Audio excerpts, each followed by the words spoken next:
man. Apparently, the NFL divisional round was an interesting one.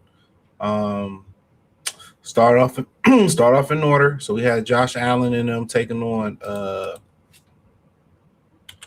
Buffalo Bills. The whole thing about it was it a catch? Wasn't a catch? Wasn't a catch?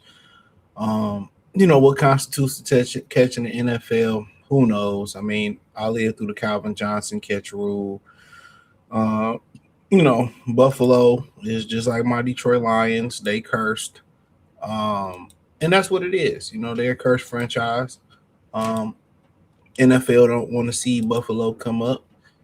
But no, Brandon Cooks, I think one of the mistakes, the DB that picked it, he was on Club Shay Shay Nightcap, and he said one of the mistakes that Cooks made was two of them.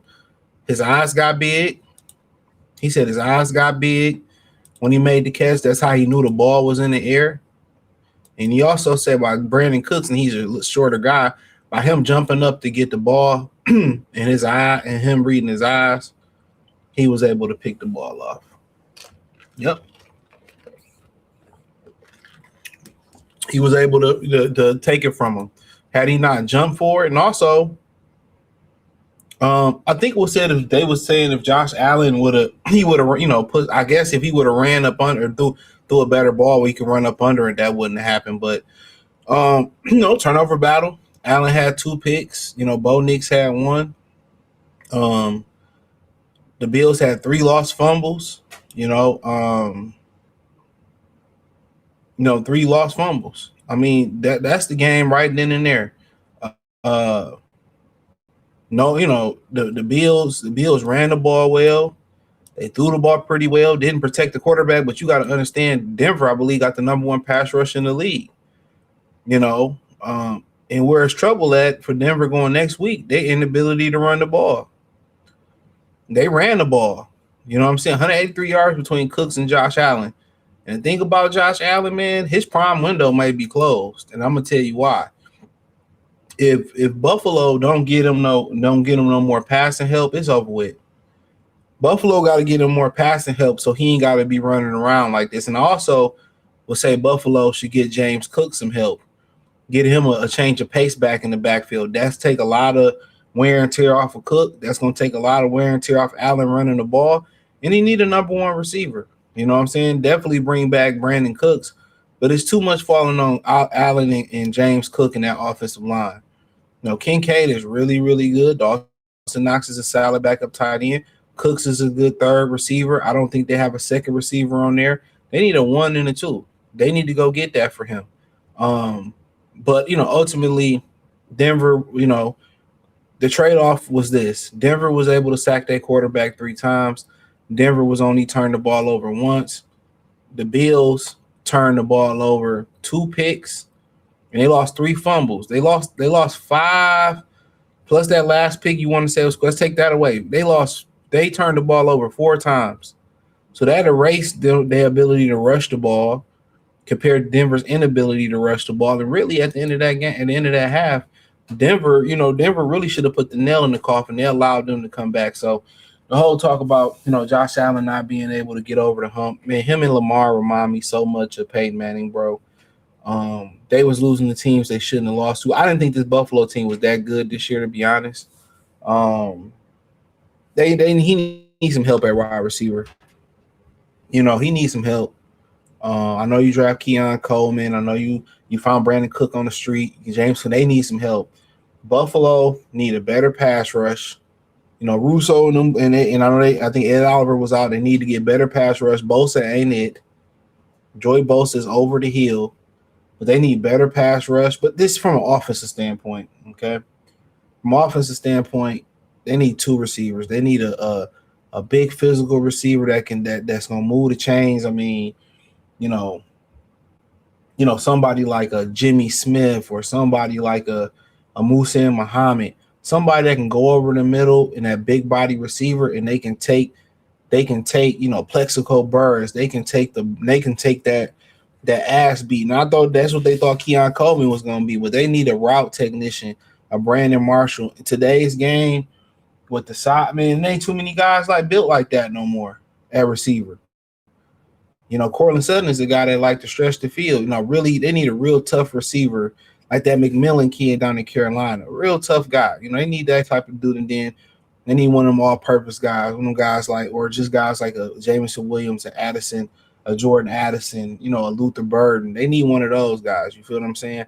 But ultimately, Josh Allen, either they got to get him the help and get him another running back too. Get them another guy like a Devon Achon that can change with James Cook. That window gonna be closed because they putting too much burden on him. In my opinion, it's too much burden being put on Josh Allen. He taking too many hits, 3 sacks, rushing the ball. But he remind me so much of Peyton Manning, bro. Mahomes had a lot of early success. That was a team pre-built. And, Lamar, got into a great situation with Baltimore, a great organization.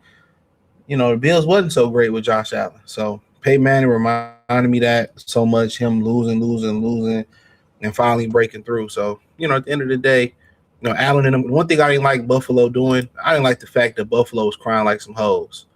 Don't cry in the locker room. They crying, bro. They should fire their coaches based off all them fucking crybabies in the locker room and keep it real. They was just crying too much. Man up, get better. Y'all, everybody take a rest, work on your craft. We come back with a vendetta next year. This game wasn't much to talk about. I was watching this at the casino. Sam Darnold threw for 124 yards. He didn't do nothing. You know what I'm saying? Purdy didn't have nothing to do with. McCaffrey was out. The white boy was injured. He didn't do nothing. Everybody, man, about 60% of the Niners team was injured. There was no pressure being put on Sam Darnold. They ran the ball well. I know Zach Charbonnet, my boy, he played at Michigan for a minute. He out for the season. This is nothing to talk about. The 49ers were just too beat up. I think for them to make it to the second round, that was pretty much good. Then you had Houston, and, Houston, this is another big talk of the game. Drake May, he had an interception. Did he have some fumbles? He had 2 fumbles. So that's a concern with Drake May and holding on to the football. I mean, they've been playing in cold weather. Next week, they're playing cold weather again. The Denver defense is pretty good. The whole thing for them is just not to turn it over. But, for the Patriots, they got a clear path there. If he don't turn the ball over, they should win because Denver didn't run the ball well either. So no running game. Jordan Stenton, Bo Nix broke his ankle, man. That's fucked up. But it's the way the cookie crumb. But CJ Stroud is a talk. I didn't know he was being so confident and arrogant after his rookie season. I'm hearing these podcasts resurface. 4 interceptions, sacked 3 times. I think he had 4 interceptions. So the thing about it is this, man.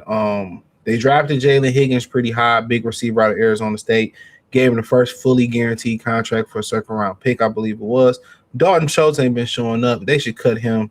They got the other little receiver. He got shot in the leg and got injured too. Again, out for the season.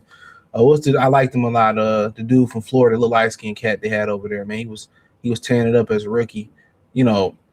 Christian Kirks. He got kicked out of Jackson. He ain't really had too much to deal with. They got to run the ball. Couldn't run the ball. You go out to New England anywhere inclement weather. 48 rushing yards between 1, 2, 3, 4 people. They got to get a better rushing game. They got to protect CJ better. They got to get a better offensive line. Nico Collins stay hurt. Do you really want to continue to deal with him? You got Jalen Higgins. I don't know if old buddy going to come back, the other receiver, because he's been through so much. But, honestly, they got to complement a great defense with a great run game. So they got to figure out how to run the football. I don't think Joe Mixon is the answer. I think I would let Joe Mixon go join a contender, and Stroud took a lot of hit. People saying that Ryan Clark was being racist for defending CJ Stroud. I mean, I just want to know, how is a black person racist?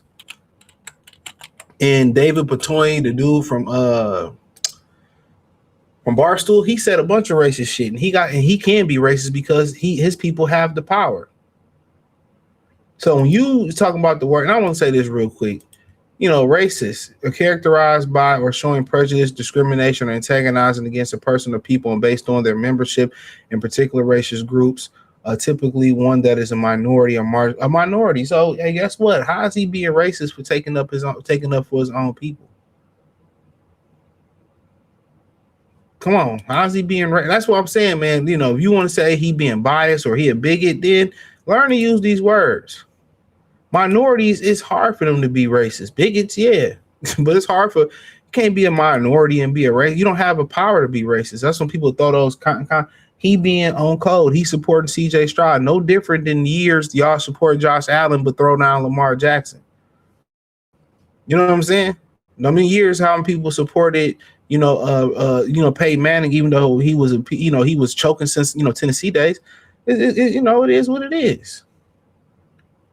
But nobody talks about it when they support certain quarterbacks. Well, so think about it.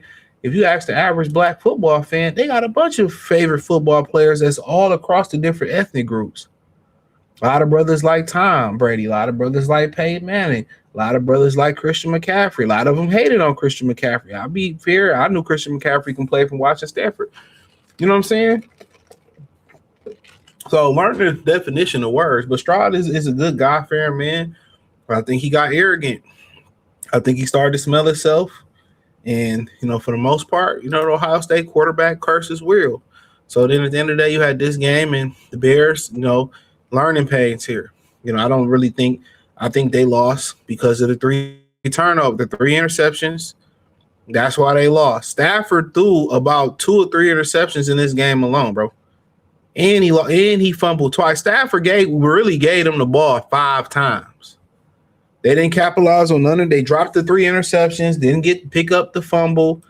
And, Chicago turned the ball over. That final turnover, allegedly, it's being alleged that DJ Moore had a concussion, and that's why, some talk or video that surfaced or something that was out there saying that he told Caleb Williams allegedly not to throw him the ball.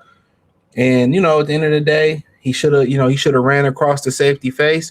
He ran deep, and that was the pick. It wasn't on Caleb Williams. DJ Moore, wasn't really there, and that was it. It was the battle of turnovers. You want to talk about the 4th downs, and he should have kicked the field goals. Hey, maybe so. Maybe he should have kicked the field goals. There's no guarantee that they was going through, but at the end of the day, Stafford, they found a way to win.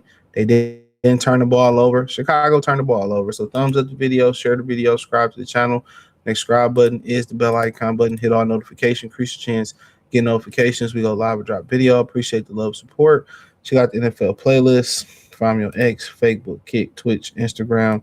Appreciate the love, support. Join the Patreon. Peace.